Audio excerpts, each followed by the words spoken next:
Así veo las cosas. Ganaron las víctimas del pedófilo, del traficante sexual, Jeffrey Epstein. Y esa es la gran noticia del día. Pasó la Cámara de Representantes, pasó al Senado y lo ha firmado el presidente de los Estados Unidos. Vamos a hablar de esto en el programa a fondo. Y también tenemos una entrevista con Javier Marín. Javier Marín es el presidente del Tiempo Latino. Él es el cronista de la televisión en español aquí en los Estados Unidos. Nos está contando en este libro En Vivo desde América cómo Estados Unidos está cambiando, cómo ha cambiado la comunidad latina, cómo hemos llegado a más de 60 millones y cómo todo esto ha sido visto a través de la televisión en español. Pero vamos a comenzar con la gran noticia del día. Tiene que ver con que las víctimas, más de 1,000 víctimas, que estuvieron en manos de una red de tráfico sexual de Jeffrey Epstein, por fin han ganado. Y ganaron en el Congreso de los Estados Unidos. Primero en la Cámara de Representantes, un voto impresionante, 427 a favor de publicar los archivos de Jeffrey Epstein para saber qué ocurrió y solo un congresista en contra. Luego pasó con un voto de voz, le llaman en inglés, en el Senado de los Estados Unidos y finalmente el presidente de los Estados Unidos, Donald Trump, lo firmó. Y tú te vas a preguntar, ¿y dónde está ese video? No hay video. Las fotografías, ¿dónde está la fotografía del presidente firmando la ley en que autoriza la liberación, la publicación de todos los detalles de los archivos de Jeffrey Epstein para conocer quiénes participaron en el abuso sexual de menores de edad, quiénes participaron en este tráfico de menores de edad y de mujeres, quiénes sabían, aunque no hayan participado, pero quiénes fueron testigos de estos crímenes, y de pronto no hay una sola firma o un solo video del presidente Donald Trump. Seguramente va a salir en algún momento dado. Pero lo único que sabemos de que esto ocurrió es por una declaración que hizo en su red de internet, Truth Social, en que dijo lo siguiente: acabo de firmar la ley para publicar los archivos de Epstein. Los demócratas han usado el tema de Epstein, que los afecta a ellos mucho más que al Partido Republicano, para intentar distraer de nuestras asombrosas victorias. Este último engaño le saldrá por la culata a los demócratas igual que todos los anteriores. Lo más interesante de todo esto es que cuando se trata de una de las grandes victorias de los derechos humanos en los Estados Unidos para defender a las víctimas de abuso sexual, a las víctimas menores de edad de tráfico sexual, de pronto el presidente de los Estados Unidos no quiere aparecer firmándolo, ni una fotografía tampoco al respecto. Lo que ocurre es que el presidente ha cambiado su punto de vista. Durante meses se estuvo negando a publicar estos archivos y fue obligado por el Congreso a hacerlo. Y cuando digo que tenía la oportunidad de hacerlo, era que el Departamento de Justicia, que depende de él, tiene la información, tiene todos los archivos y perfectamente le podría haber dicho a la fiscal general Pam Bondi: Pam, vamos a publicar todo esto, pero no lo quiso hacer hasta que fue obligado por el Congreso de los Estados Unidos. Ahora bien, ¿qué es lo que va a ocurrir con estos archivos? Tienen 30 días el Departamento de Justicia para darlos a conocer. Esto nos llevaría como un poquito antes de Navidad. Pero el problema es que, claro, el Departamento de Justicia tiene el control de qué sale y qué no sale. Es como si te dan un papel como este y entonces empiezan a redactar y a tachar con plumón algunos nombres o algunos de los párrafos que no quieren que se den a conocer. Ese es el problema y eso es precisamente lo que el senador Chuck Schumer, quien es el líder de la minoría en el Senado está controlado por los republicanos, así que él es el líder de los demócratas. Chuck Schumer lo que quiere es que el Departamento de Justicia dé a conocer todos los documentos, absolutamente todos, sin tachar absolutamente nada. Esto dijo Chuck Schumer.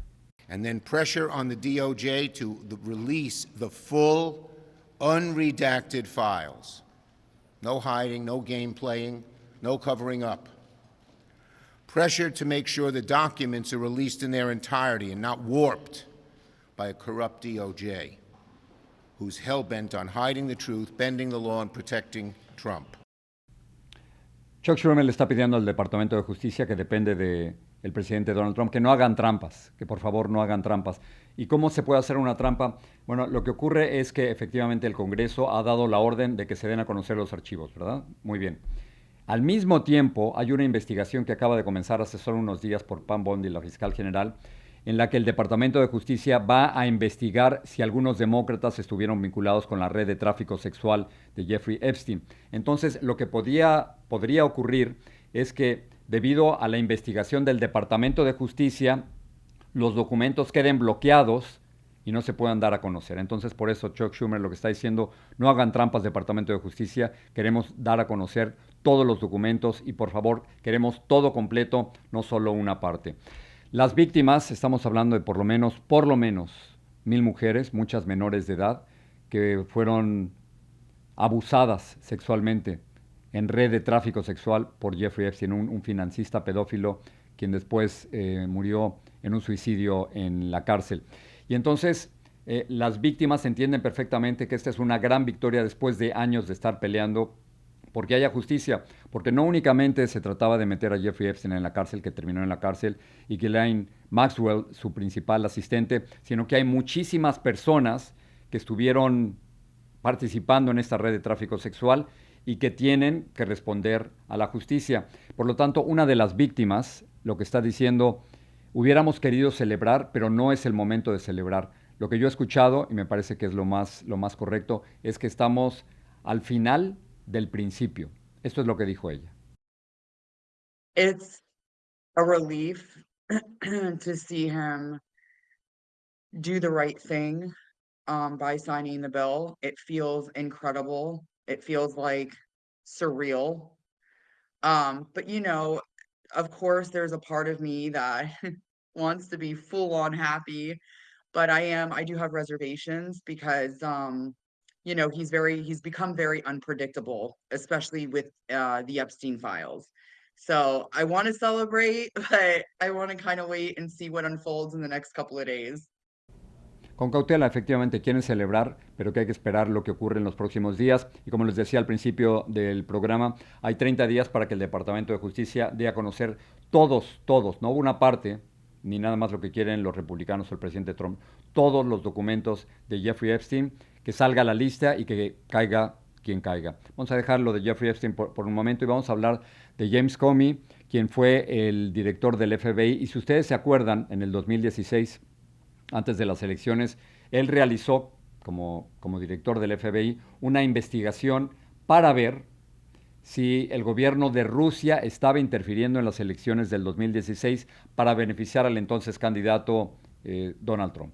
Esa era la pregunta. Acuérdense, en ese momento era la contienda entre Donald Trump y Hillary Clinton.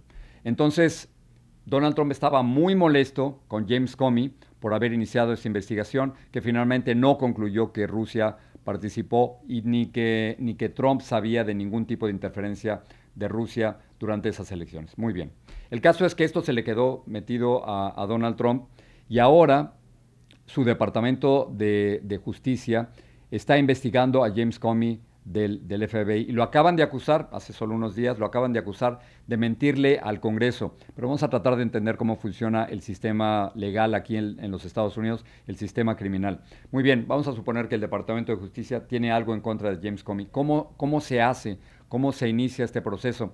Bueno, hay una cosa que se llama el Gran Jurado. El Gran Jurado consiste en un grupo de entre 16 y 23 personas. Y entonces se le presenta a este Gran Jurado de ciudadanos de los Estados Unidos y se les dice, tenemos esta acusación contra tal persona. En este caso, tenemos una acusación de mentirle al Congreso en contra de James Comey. ¿Crees tú, le preguntan a los miembros del Gran Jurado, que esto debe continuar? Y entonces el Gran Jurado toma una votación, si hay una mayoría, entonces se hace una acusación formal en contra de esta persona. ¿Qué fue lo que ocurrió? Que en el caso de James Comey se fueron con el Gran Jurado, y en el Gran Jurado, que no sabemos cuántos miembros tenía, pero podrían tener de 16 a 23, solo 2 fueron informados, 2 de 16 posibles, fueron informados de las acusaciones en contra de James Comey y estuvieron de acuerdo con eso. Cuando le dicen esto al juez, se enoja muchísimo, dice, ¿cómo es posible que en un grupo tan grande solo 2 personas estuvieran de acuerdo con las acusaciones en contra de James Comey? Y esto pudiera ser un error procesal tan grande que el juicio que supuestamente debe comenzar en el mes de enero vaya a quedar totalmente destruido y ya las acusaciones contra James Comey vayan a desistir. Así que en eso estamos en estos momentos. James Comey es director del FBI, acusado de mentirle al Congreso, pero por un error procesal puede ser que quede libre.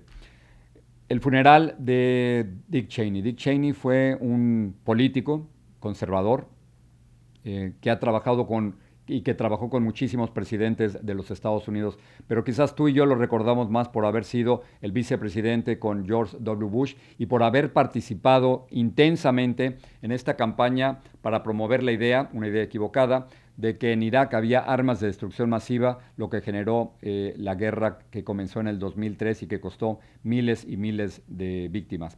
Dick Cheney era un vicepresidente activo. Tenemos muchas veces la imagen de que el vicepresidente de los Estados Unidos es una persona inactiva o que le toca ir solo a ceremonias y a entierros. En el caso de Dick Cheney era algo totalmente distinto, era un asesor directo del entonces presidente George W. Bush, y en su funeral le tocó precisamente al expresidente George W. Bush hablar sobre su amigo y su vicepresidente. Lynn, Liz, and Mary, and all the Cheney family, honored guests, ladies and gentlemen. I appreciate this chance to say a few words about a man I was proud to call my vice president and my friend. Though not a happy assignment, I do consider it an easy one, because there was so much to like and admire about Dick Cheney. Aquí las declaraciones del expresidente de los Estados Unidos, George W. Bush, sobre su amigo y su ex vicepresidente. Son imágenes del funeral. Ahora tenemos imágenes pocas veces vistas de aviones procedentes de los Estados Unidos que llegan a Venezuela con venezolanos deportados. Hace poco tuvimos aquí una conversación con Adelis Ferro, una activista venezolana, quien nos decía que efectivamente estos vuelos están ocurriendo desde Texas, saliendo hacia el aeropuerto de Maiquetía. Y estábamos viendo la información que viene de CNN y efectivamente están corroborando esto. ¿Qué es lo que dice CNN? Que en los últimos 8 meses ha habido por lo menos 50 vuelos como este, en el que han deportado a cerca de 14,000 venezolanos. Pero piensen lo que está ocurriendo. Estamos viendo imágenes recientes de este vuelo charter de venezolanos llegando al aeropuerto de Maiquetía. Pero todo esto ocurre en el contexto de un conflicto casi militar entre Estados Unidos y Venezuela. Y uno se pregunta cómo es posible que haya este tipo de comunicación y coordinación, porque si sale un avión de Estados Unidos llegando a Venezuela, tiene que saberlo el gobierno de los Estados Unidos y tiene que saberlo el gobierno de Venezuela, ¿no? Entonces hay algún tipo de comunicación o de negociación. Pero al mismo tiempo, el presidente Donald Trump tiene un bloqueo militar frente a las costas de Venezuela. Al mismo tiempo, Nicolás Maduro tiene una recompensa de $50 millones para cualquier persona que lo pueda detener o sacar del poder. Y hay un conflicto casi bélico entre Venezuela y los Estados Unidos. Pero al mismo tiempo hay negociaciones para permitir estas deportaciones de venezolanos. Algo no cuadra, hay algo que no sabemos. Y efectivamente, hace unos días el presidente Donald Trump hablaba de discusiones y luego de que él estaría dispuesto a hablar con Nicolás Maduro, pero quizás él no está hablando con Nicolás Maduro, pero claramente hay funcionarios del gobierno de Venezuela y del gobierno de los Estados Unidos que están en comunicación, porque si no, este tipo de vuelos no serían posibles. Y desde el punto de vista moral y ético, lo que es muy cuestionable es que se deporte a personas que están huyendo de una dictadura y que se deporten ¿a dónde? A esa misma dictadura. Muchos de estos venezolanos corren peligro al regresar a su país. Muchísimos de ellos están huyendo de una dictadura brutal donde asesinan, donde meten a prisioneros políticos a la cárcel durante meses o años. Y los está regresando el gobierno de los Estados Unidos precisamente a ese régimen totalmente dictatorial. Acabo de leer un reportaje muy interesante del diario de Miami Herald. Les voy a leer el titular. El sueño americano vuelve a tambalear. Trump restablece política que bloquea green cards y visas. Y el problema es, no sé si has escuchado tú el término de carga pública. Esto se utiliza legalmente para identificar a personas que reciben ayuda por parte del gobierno y que no son independientes, por lo menos económicamente. Lo que dice el diario de El Nuevo Herald es muy importante. Te voy a leer la primera parte. Dice, la administración Trump asesta un nuevo golpe a los inmigrantes que solicitan beneficios claves para vivir en los Estados Unidos, como la residencia permanente o green card. El presidente decidió retomar una controvertida política que amplía los criterios del Servicio de Ciudadanía para rechazar las peticiones de ajuste de estatus por parte de los extranjeros. Así que lo que esto quiere decir, la interpretación de lo que está publicando el Miami Herald, es que si desde el punto de vista del gobierno tú eres una carga pública y estás solicitando un cambio en tu estatus migratorio o estás solicitando tu residencia, quizás te lo pueda negar sencillamente porque en algún momento recibiste ayuda por parte del gobierno. ¿Qué tal, me lo estoy imaginando, si recibiste cupones de alimentos? ¿O qué tal si tuviste una emergencia y tuviste que ir al hospital tú o alguno de tus familiares? O si tienes diabetes o si tienes problemas del corazón y necesitas ayuda federal médica para salir adelante. Bueno, esto podría ser interpretado como una carga pública y quizás no te pudieran dar esa visa, ese permiso o esa residencia. Te leo una frase más del reportaje que es muy importante porque yo sé que a ti o a tus familiares o a tus amigos les afecta esto. Dice el reportaje del Miami Herald. El gobierno del presidente Trump propuso ampliar nuevamente a los funcionarios que consideren puedan resultar, lo corrijo, el gobierno del presidente Trump propuso ampliar nuevamente a los funcionarios de inmigración los criterios para denegar la residencia permanente a extranjeros que consideran puedan resultar una carga pública para los Estados Unidos. Esto es sumamente importante y peligroso e injusto para las personas que han necesitado ayuda por parte del gobierno y que ahora no pudieran quizás renovar o actualizar su estatus migratorio sencillamente por haberlo recibido. Y esto termina el artículo diciendo, está formando parte de un argumento en el que la política tradicional es que los extranjeros en los Estados Unidos deben ser autosuficientes. Y lo que están diciendo es que si tú o no somos autosuficientes, no podrías tener todos los permisos que te permite la ley o no podrías conseguir tu green card. Importante reportaje del Miami Herald. Termino con un video, no lo pongan todavía, pero quiero decirte que vamos a ver. Es un video hecho con inteligencia artificial. El presidente o la Casa Blanca ha utilizado la inteligencia artificial en por lo menos 60 ocasiones, según la información que tengo de CNN, anteriormente para promover distintas cosas. El último que recuerdo, y lo comentamos aquí en el programa, era el presidente en un avión con una corona tirando excrementos a sus opositores después de una manifestación. El video que van a ver, y ahora sí lo podemos ver, es del futbolista portugués Ronaldo jugando, claro, por supuesto con efectos de inteligencia artificial, con el presidente de los Estados Unidos. Esto suena chistoso, suena gracioso, suena bien hecho técnicamente, pero el contexto es muy distinto.